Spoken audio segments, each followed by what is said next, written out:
마가복음 9장 14절에서 32절 말씀을 통해서 은혜를 받고자 합니다. 여러분 보면은 교리 물려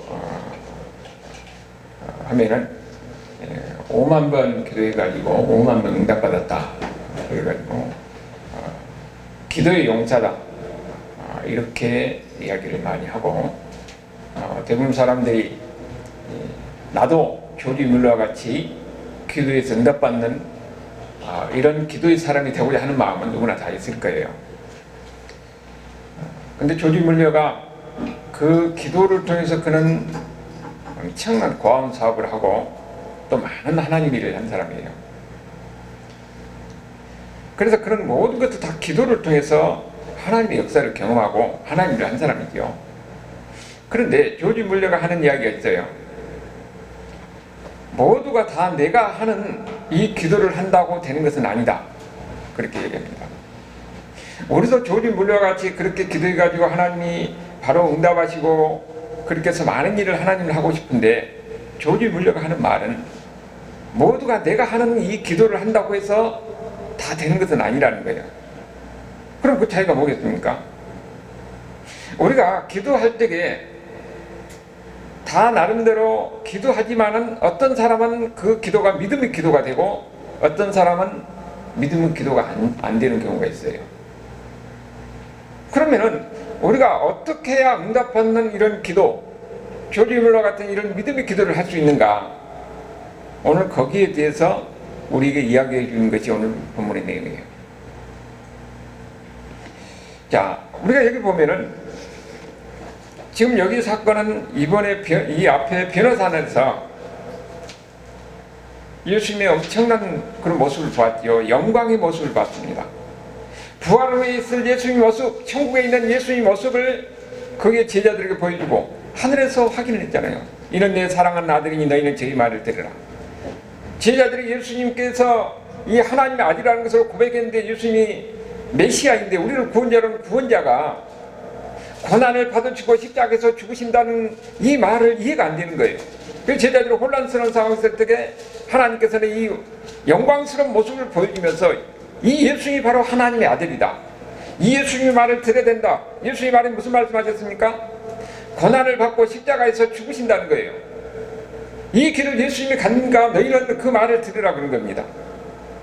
그러면서 제자들에게 예수님이 그 가는 길을 너희도 갈 것이라는 것을 보이는 거지요.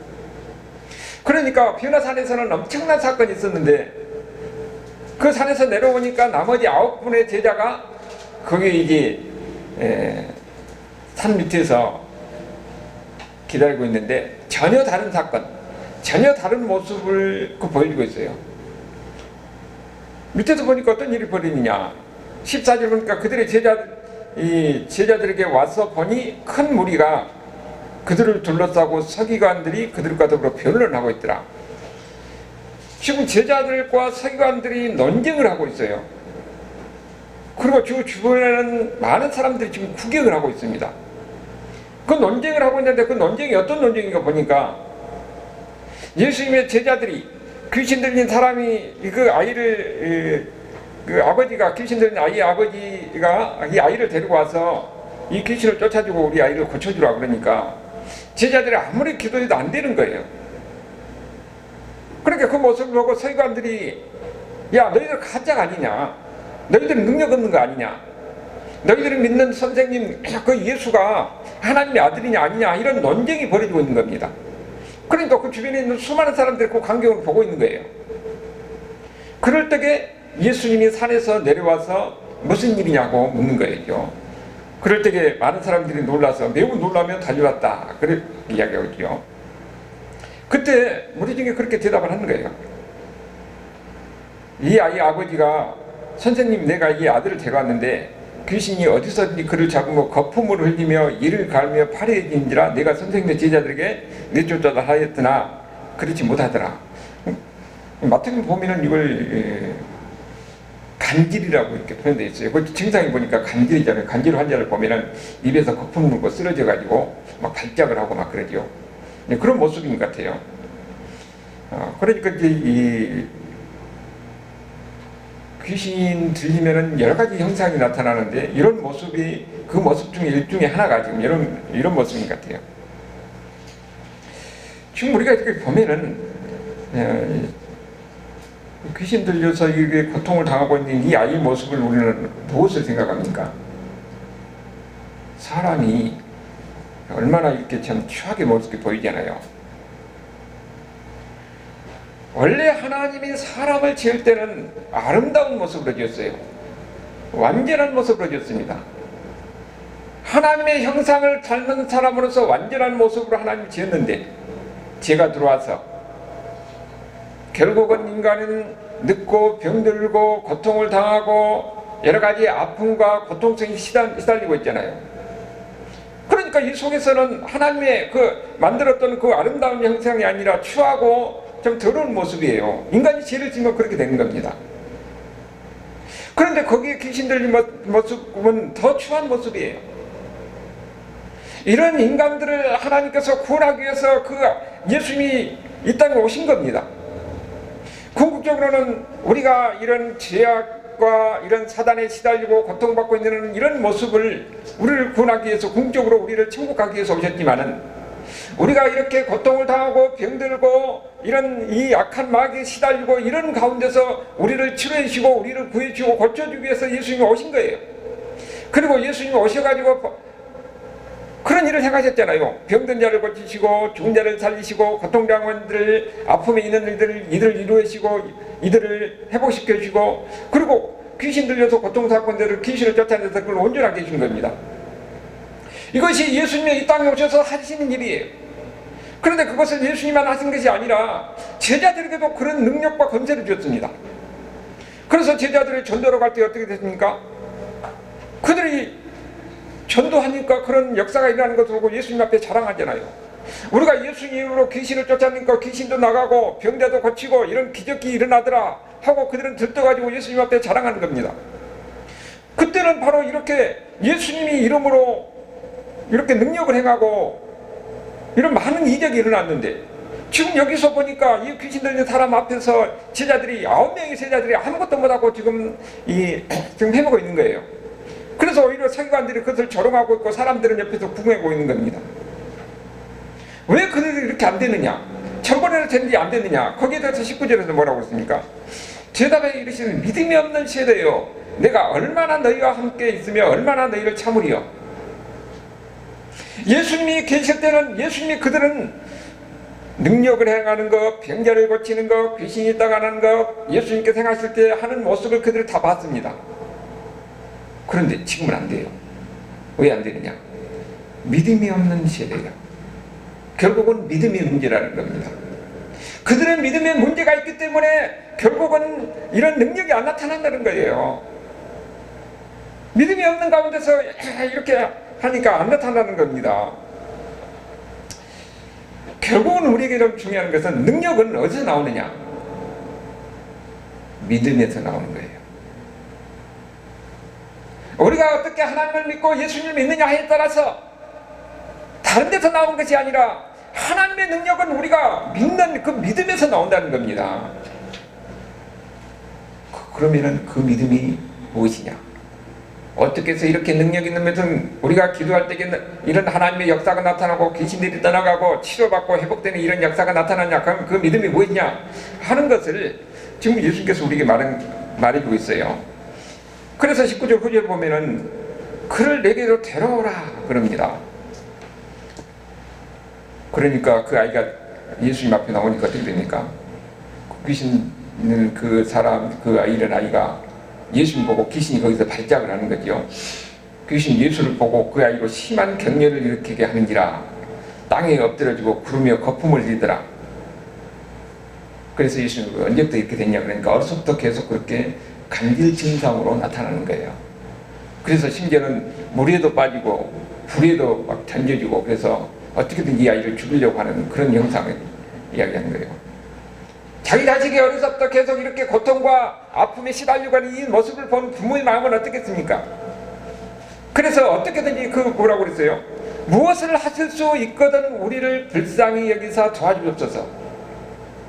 지금 여기는 뭐라고 하냐면은 무엇을 하실 수 있거든 지금 이 사람은 예수님의 능력에 대해서 확신을 갖지 못한 겁니다. 예수님이 이 아이를 고치고 이 귀신을 쫓아내고 그래서 온전한 모습으로 하실 것이라는 이런 확신이 없는 거예요. 믿음이 없는 거예요. 그러니까 무엇을 하실 수 있거든 지금 의심하고 있는 거잖아요. 그래서 23절에 뭐라고 그럽니까? 예수께서 이제 할 수 있거든이 무슨 말이냐? 믿는 자에게는 능히 하지 못할 일이 없느니라. 예수를 믿는 사람들에게는, 믿음이 있는 사람들에게는 불가능이 없다는 겁니다. 하나님은 무엇인지 다 할 수 있다는 것을 믿음이 있을 때에 이 능력이 나타나는 것이지, 의심을 가지면은 하나님을 믿지 못하면은 나를 치료하시고 내 아이를 고칠 것이라는 믿음이 없는 가운데서는 이런 능력이 나타나겠느냐 하는 것이죠. 그래서 중요한 것은 바로 믿는 것입니다. 믿는 거예요. 물론 우리가 예수 믿는 사람들에게 우리는 다 어떻습니까? 우리의 능력과 한계를 뛰어넘어서 하나님의 역사에서 하나님이 치료해주시고 고쳐주시고 우리의 모든 고통과 아픔의 문제를 해결을 원하는데, 그것은 우리 능력으로 되는 것이 아니고 우리가 하나님을 믿을 때에 그 믿음으로 하나님께서 역사하신다는 거죠. 그런데 이것이 잘못 오용되는 거가 있어요.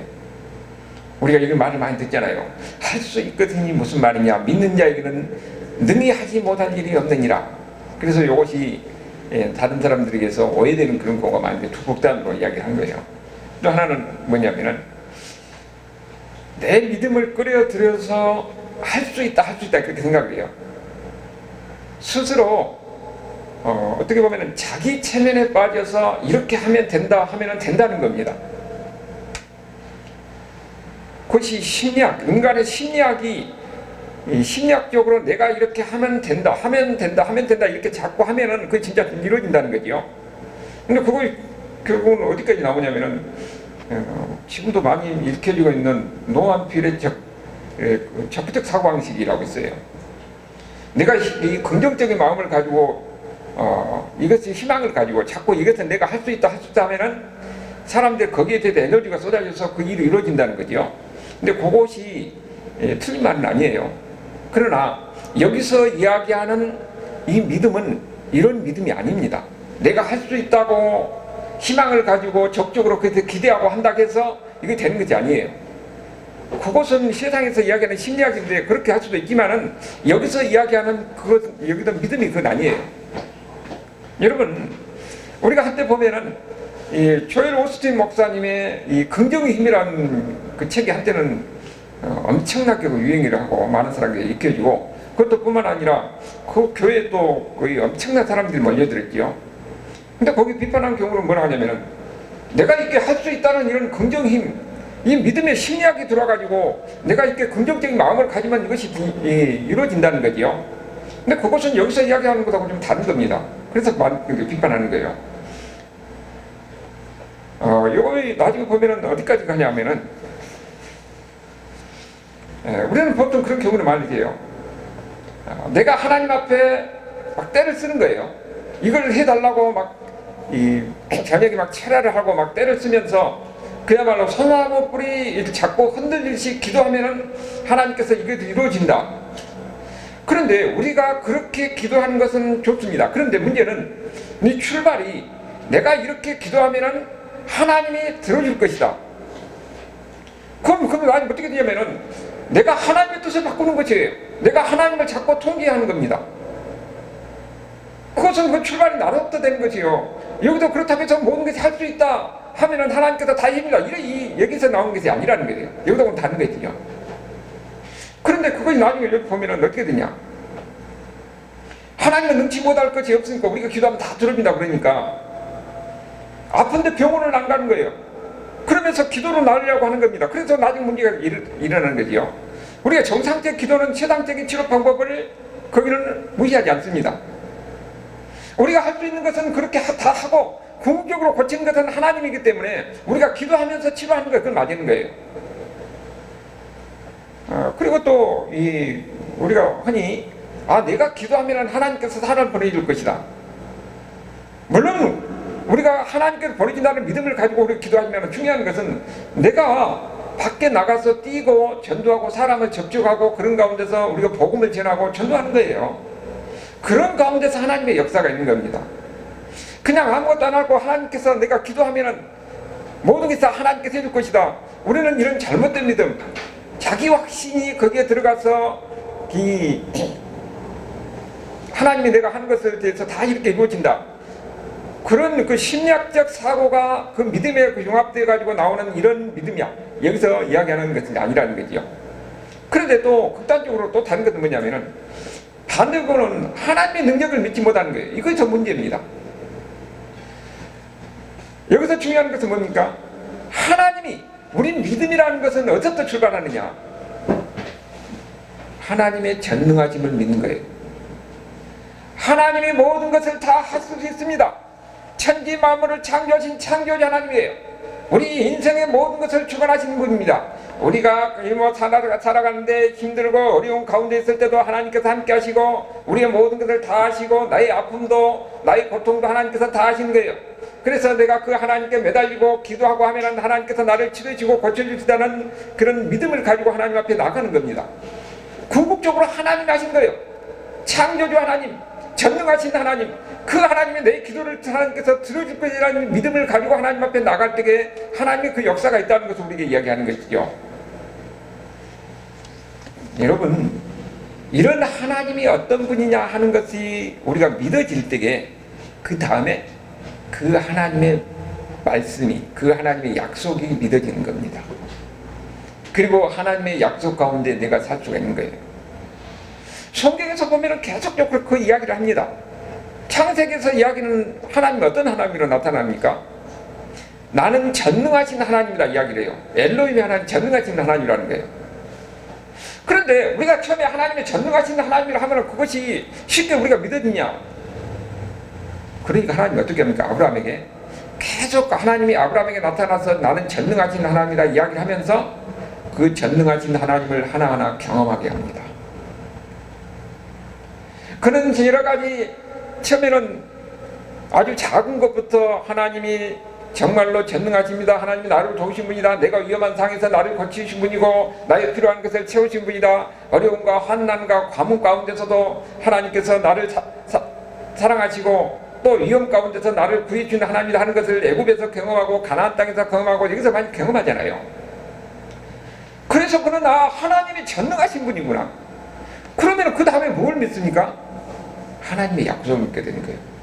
내가 네게 100살 때 될 때가 네 자식을 줄 것이다 하는 것이 처음에는 안 믿어지잖아요. 그거는 나중에 진짜 하나님이 100살이 되고 자기 아내는 90이 다 됐는데도 희망이 없는 가운데서 기적같이 자식이 생기는 겁니다. 그리고 그 다음에는 네 자식이 그야말로 하늘의 별같이 바다의 모래같이 많을 것이다 하는 것이 그때는 믿어지는 거예요. 하나님의 약속이 믿어지는 겁니다. 야곱도 마찬가지예요. 이삭도 마찬가지, 야곱도 마찬가지예요. 우리가 하나님을 믿는다는 것이 어느 날 금방 내가 하나님 믿습니다 해서 금방 믿어지는 게 아닙니다. 작은 것부터 하나님이 나를 사랑하시고 정말로 하나님은 살아계시구나, 하나님은 우리의 모든 것을 주관하시구나, 다른 사람도 주관하시고 역사도 주관하시고 우리의 삶과 죽음도 주관하시고 우리가 병들고 고통스럽고 하는 것도 하나님이 다 주관하시구나, 이것을 우리가 하나하나 경험하는 가운데서 그 하나님에 대한 믿음이 생기는 겁니다. 그러면서 믿음이 커진 거예요. 그러면 그 다음에 어떻게 됩니까? 하나님의 말씀이 믿어지고 하나님의 약속이 믿어지는 겁니다. 우리가 성경을 볼 때도 믿음의 눈으로 볼 때하고 그냥 평범하게 볼 때하고는 엄청난 차이가 나는 겁니다. 믿음을 가지고 성경을 볼 때는 그 하나님의 말씀이 믿어지고 그 안에 내 마음속에서 이렇게 감동이 있지만은 믿음 없이 세상을 보면은 항상 빗발적인 것만 보여요. 모순된 것만 보이는 겁니다. 우리가 그러니까 모든 것을 볼 때 믿음의 눈으로 보느냐 그렇지 않냐고 엄청난 차이가 나는 것이지요. 그래서 우리에게 중요한 것은 하나님은 전능하신 분이다 하는 것이 중요한 거예요. 그런데 하나님은 전능하신 분이다, 이것이 하나님의 믿어질 때에 그 다음에 어떻게 됩니까? 그 믿음은 기도를 하게 되는 거예요. 그 믿음의 기도에 대해서 야고보서 5장에서는 뭐라고 했냐면, 야고보서 5장 14절에 보니까 너희 중에 병든 자가 있느냐, 그는 그의 장로들을 청할 것이요, 장로는 그러면 목사이요, 그들은 주의 이름으로 기름을 바르며 그를 위하여 기도할지니라. 지금도 보면은 기름병 갖고 다니면서 여기 머리에다가 십자가 걷고 기도하는 사람이 있어요. 지금 별로 그렇게 하는데 그것도 자기 나름대로 한다고 하니까 그렇게 하는 것 문제가 아니에요. 그러나 지금은 별로 기름 바르고 기도하지 않지요. 다만 문제가 있고 어려움이 있을 때는 목사를 청해서 기도하라는 겁니다. 믿음의 기도는 병든 자를 구원하려니 주께서 그를 일으키시리라. 혹시 죄를 범하였을지라도 사심을 받으리라 그랬어요. 이 말이 무슨 말이냐면은 우리가 어려운 가운데 있고 병들고 고통스러운 가운데 있을 때는 기도하는데 믿음의 기도가 필요하는 거죠. 그 믿음의 기도가 뭡니까? 하나님이 이 병을 고쳐줄 것이라는 믿음입니다. 그러면은 하나님이 누군지 알아야 돼요. 하나님은 누구예요? 이 병을 고치시는 하나님이에요.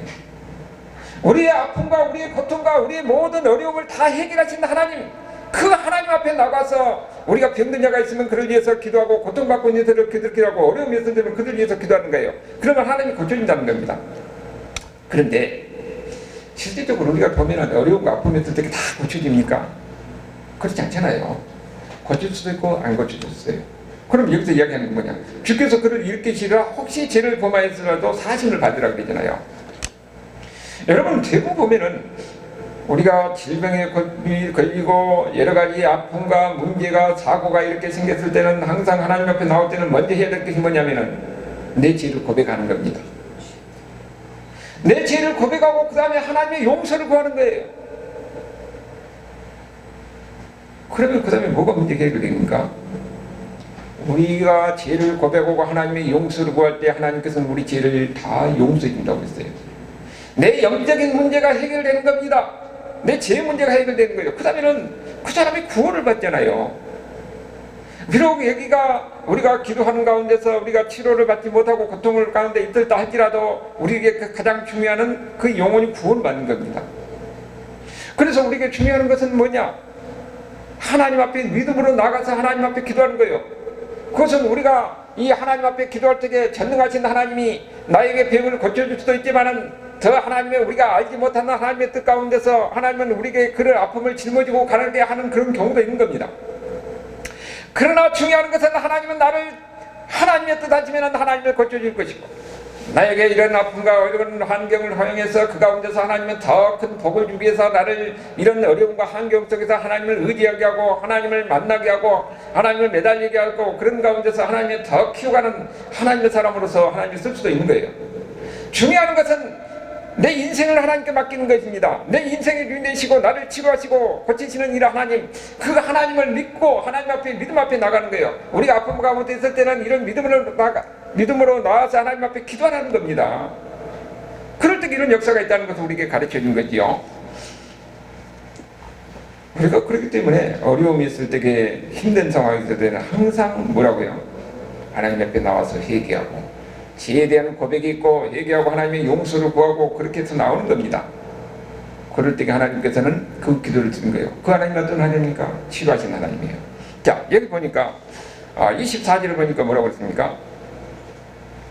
그 아이의 아버지가 소리를 질러 이르되 내가 믿나이다. 나의 믿음 없는 것을 도와주소서 하고 있어요.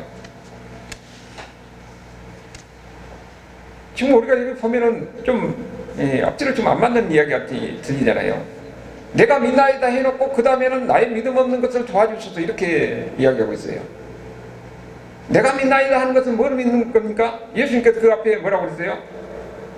믿는 자에게는 능하지 못할 일이 없다고 그랬어요. 그래서 내가 믿나이다 하는 것은 예수님이 나를 고칠 것을 믿습니다 하는 겁니다. 여러분, 내가 믿나이다 하고 내가 믿습니다 하는데 그러면은 그것이 내 감정적으로 내가 믿어집니까? 내가 믿는다고 해서 그것이 내 감정적으로 금방 믿어지는 건 아니에요. 내 의지적으로는 내가 믿습니다 하지만은 그것이 내 마음에 느껴지는 것은 그 별개 문제예요.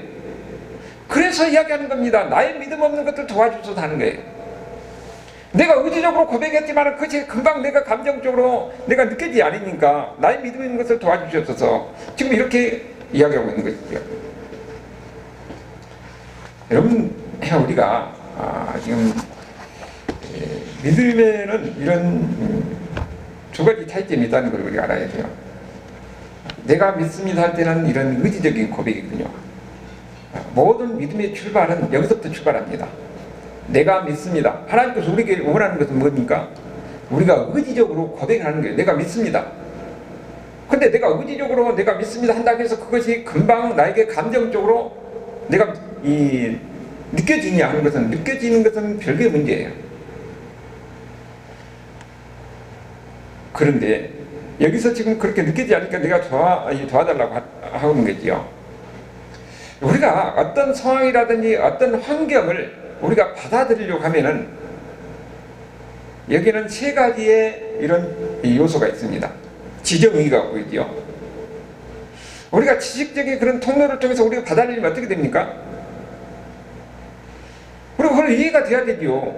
어떤 사건이나 어떤 사실에 대해서 우리가 받아들이려면은 내가 논리적으로 나한테 설득이 돼야 돼요. 그래야 내가 그걸 받아들이는 것이지. 그 다음에는 또 어떤 통로가 있냐면은 감정의 통로가 있습니다.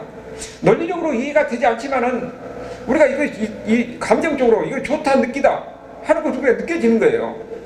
그럴 때 느껴질 때 우리가 감정적으로 받아들일 수가 있는 겁니다. 그런데 그 다음에는 우리가 감정적으로 이해도 안 되고 논리적으로서 이해가 안 되는데 의지적으로 내가 그걸 받아들이는 경우가 있어요. 이해도 안 되고 감정도 안 되지만은 내가 일단 믿는 겁니다. 여기서 이야기하는 것은 의지적으로 내가 받아들이는 거예요. 우리가 믿음에 대해서 이야기할 때 뭐라고 합니까? 일단 믿으라는 거예요. 일단 믿으라는 거예요. 이해가 안 되고 설명도 안 되고 느껴지지 않지만은 일단 받아들여봐라. 그러면은 그 다음에 이해가 될 것이고 그 다음에 느껴질 것이다 하고 그렇게 이야기를 한 거예요. 여기서 우리에게 요구하는 것은 바로 일단 받아들이는 거예요. 이 소년의 아버지는 뭐냐면은 지금 자기 금방 이거 느껴지고 감정적으로 논리적으로 이해가 되고 그런 상황이 아니에요. 그냥 받아들인 겁니다. 내가 믿습니다. 그렇게 이야기하는 거죠. 여기에 대해서 이야기를 잘 설명해 주는 예가 누가복음 5장에 보면은 신약성경 95페이지 있죠. 자, 거기 1절에서 6절까지를 한번 보도록 하겠습니다. 누가복음 5장 1절에서 6절 그 같이 한번 읽어봅니다. 무리가 몰려와서 하나님의 말씀을 들을때 예수는 게네사렛 호숫가에 서서 호숫가에 배 두 척이 있는 것을 보시니 어부는 배에서 나와서 그물을 씻는지라. 예수께서 한 배에 오르시니 그 배는 시몬의 배라. 육지에서 조금 떼기를 정하시고 앉아서 배에서 무리를 가르치더니 말씀을 마치시고 시몬에게 이르시니 기쁜 대로 가서 그물을 내려 고기를 잡으라. 시몬이 대답하여 이르되 선생님, 우리들이 밤새도록 수고하였으니 잡는 것이 없지만은 말씀에 의지하여 내가 그물을 내린다 하고 그렇게 하니 고기를 잡는 것이 힘이 많아 그물이 찢어지는지라. 여러분 여기 보면은 지금 여기 시몬이 베드로잖아요. 베드로가 밤에 이게 고기를 잡는데 고기를 잡고 지금 상황이 보니까 아침이에요. 이 그물을 찢을 때는 언제 쓰냐면은 고기잡이가 다 끝나고 그물을 정리할 때 그물을 찢습니다. 그래서 이제 고기잡이가 다 끝나고 찢으려고 그러는데 그때 이제 예수님이 와서 이야기하는 거예요. 예수님이 배에서 이제 올라가지고 그게 그 갈릴리 바다를 보면은 바다에서 이렇게 바람이 이렇게 불면은 그 뒤에 산이 벽이 돼가지고 음향장치가 잘 되고 잘 들리게 돼 있어요. 그래서 예수님이 배에서 거기서 더 가르치는 겁니다. 그러니까 이 고기잡이하고 다 끝나서 있던 제자들이 예수님의 가르침을 받은 거죠. 그러니까 그때 예수님이 뭐라고 그래요? 시몬 베드로에게 이르되 깊은 데로 가서 그물을 내려서 고기를 잡으라. 여러분 여기 보면은요, 이 상황이 지금 지식적으로는 예수님 말씀이 이해가 안 됩니다. 왜 안 되겠어요? 여기 있는 시몬 베드로가 어떤 사람이에요? 고기잡이 전문가 아니에요. 고기잡이 바닷가에서 고기잡이 쓰는 사람은 누구보다도 전문가죠. 근데 예수님은 누구예요? 목수잖아요. 예수님은 이 전문가가 목수가 하는 이야기를 듣겠습니까? 그러니까 지식적으로는 예수님이 말씀하신 것이 전혀 이해가 안 돼요. 그리고 거기는 깊은 데가 있는 것이 아니라 얕은 데가 있습니다. 밤에 있는 거예요. 그런데 예수님은 전혀 다른 이야기를 하는 겁니다. 그러니까 지식적으로는 예수님 말씀하는 것이 이해가 안 되는 거예요. 받아들일 수 없는 상황이죠. 그리고 감정적으로 어떻게 됩니까? 밤새 고기를 잡았는데 한 마리도 잡지 못하는 거예요. 그리고 이제 저녁 내에 고기 잡아서 시달리고 피곤하면 어떻게 됐어요? 이제 그물을 다시 씻고 다시 그물을 던져서 잡으려면은 그걸 또 다시 또 씻어야 되거든요. 그러니까 지금 상황에서는 피곤하니까 들어가서 쉬고 싶은 그런 그 고기잡이한 베드로와 그 일행들의 느낌이에요. 그러니까 감정적으로는 받아들일 수 없는 겁니다.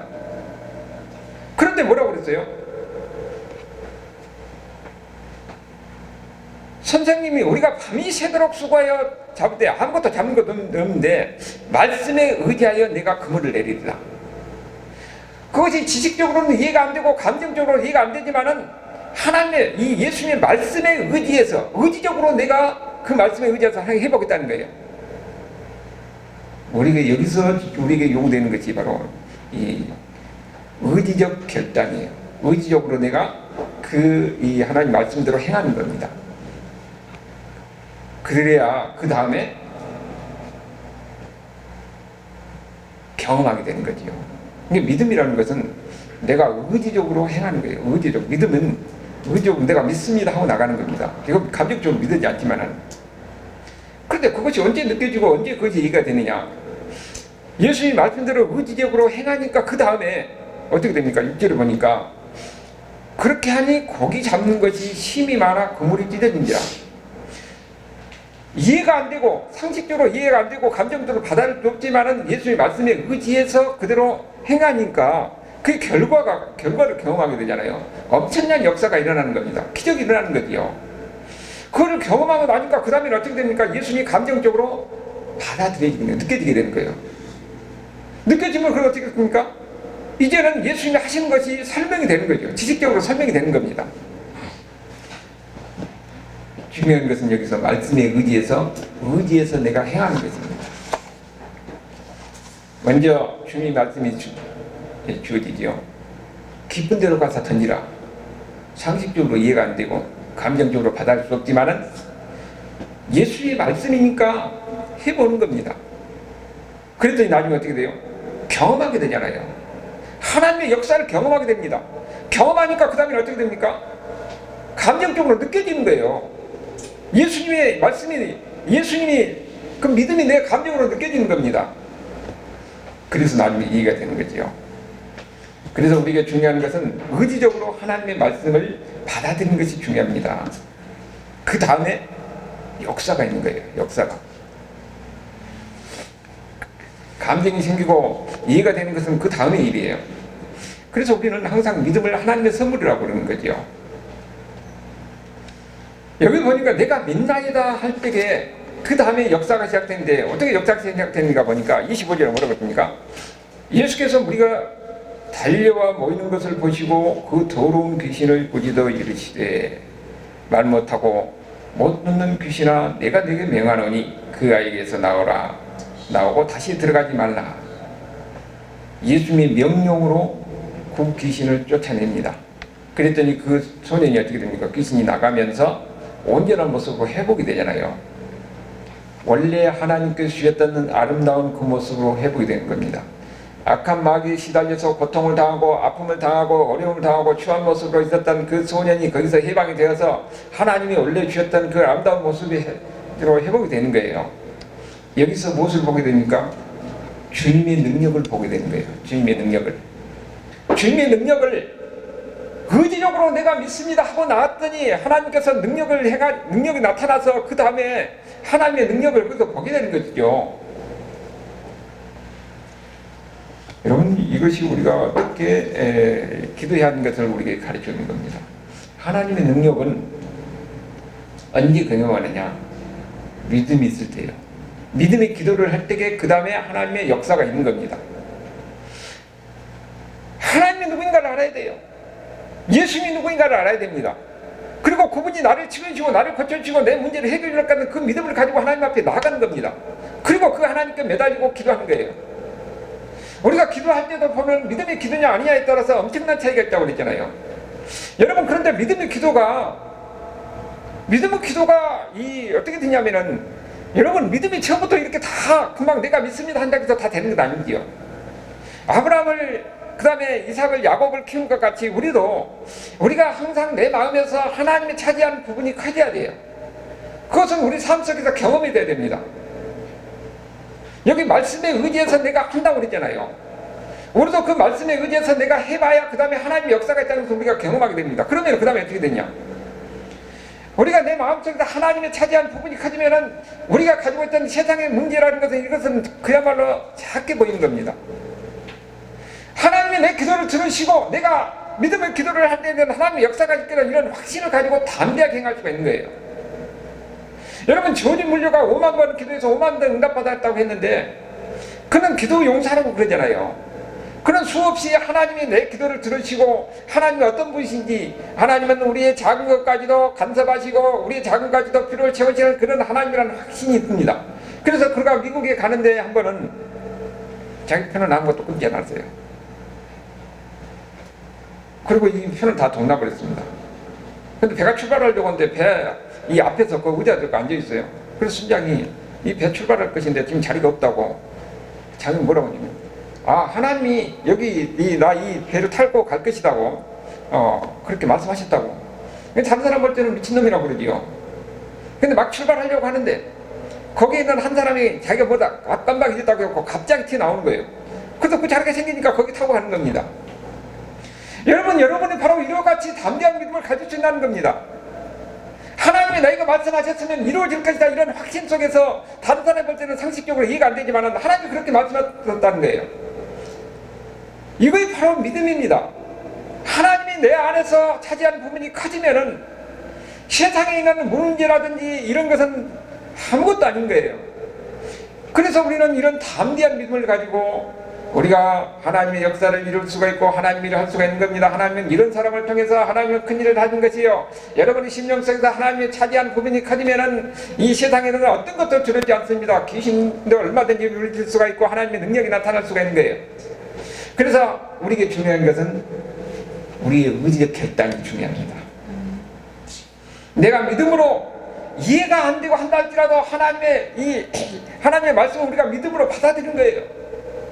믿음으로 받아들이고 믿음을 기도할 때는 그 다음에 하나님의 역사가 있고, 하나님의 역사가 있을 때는 우리가 이해가 되고 또 그것이 감정으로 느껴지면서 우리의 믿음이 성장해 가는 겁니다. 여러분, 우리가 보면은요, 교회에 나와서 다 열심히 한 것 같지만은 사람이 하나님의 말씀대로 그대로 행하려고 하면은 자기의 결단이 필요해요. 11조 하라고 하니까 11조가 무서워서 못하면 그 사람은 하나님을 경험하지 못합니다. 하나님이 내 기도를 들은다는 확신이 없어요. 하나님이 내 기도를 들으시고 하나님의 역사하기까지는 확신이 없습니다. 그러면 거기서 어떤 믿음의 기도가 있겠습니까? 내가 상식적으로 이해가 안 되고 안 되지만 하나님께서 이렇게 하시면 하나님께서 복을 준다더라, 이런 확신 속에서 결단을 해야 되는 거예요. 그 다음에 어떻습니까? 이런 하나님을 경험하고 나면은 그 다음에는 세상이 무서울 것이 없습니다. 조지 물려같이 우리가 이런 담대한 믿음을 가지고 그 앞에서 하나님이 이렇게 하신다 하면 이룰 것이다 하는 확신을 가지고 나갈 수 있는 거죠.